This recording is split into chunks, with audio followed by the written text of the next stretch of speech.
Have you ever felt an overwhelming sense of shame that seems to persist even in the absence of any real transgression? This is what we call toxic shame, a pervasive, crippling emotion that goes beyond the normal feelings of guilt or regret. Shame, in its basic form, is a vital human emotion. It's our moral compass, guiding us when we veer off the path of our own ethical standards or societal norms. It nudges us towards remorse, self-reflection, and empathy, encouraging us to make amends. It's a crucial, albeit sometimes uncomfortable, part of our emotional repertoire. However, toxic shame is a different beast altogether. It's an intense, persistent sense of shame that overshadows the adaptive functions of the emotion. Often rooted in childhood experiences, it can become deeply embedded within our self-concept. Toxic shame manifests in various ways. It might show up as exaggerated self-blame, where we shoulder responsibility for perceived faults or mistakes, regardless of our actual involvement. It can morph into chronic self-loathing, leading to relentless self-criticism and a profoundly negative self-image. This, in turn, can erode our self-esteem and self-worth. Toxic shame can also drive us into social isolation.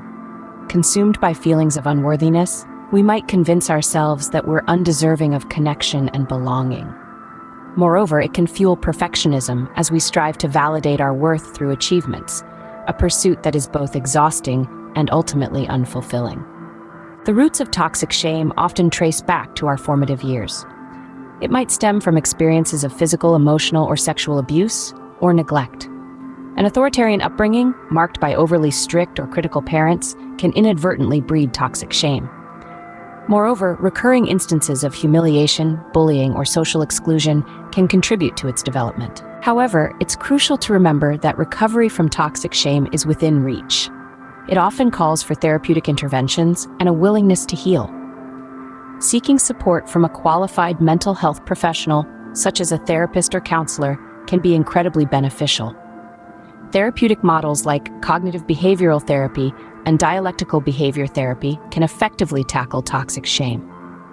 Self-compassion is another powerful tool in this journey. It involves practicing self-kindness and understanding, which can help counteract the effects of toxic shame. Resources like Kristen Neff's work on self-compassion can provide valuable guidance in this area. Emotional processing is also key.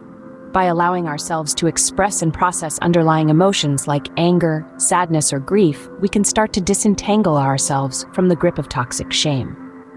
Finally, mindfulness practices can help us remain present with our emotions, offering insight into our thought patterns and fostering an environment conducive to healing.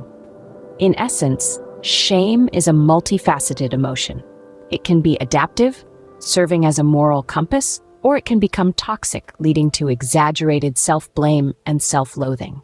Recognizing the difference between these two forms of shame is the first step towards addressing and healing from toxic shame. With professional help, self-compassion, emotional processing, and mindfulness, we can begin to liberate ourselves from the clutches of toxic shame, paving the way for a healthier, more fulfilling emotional life.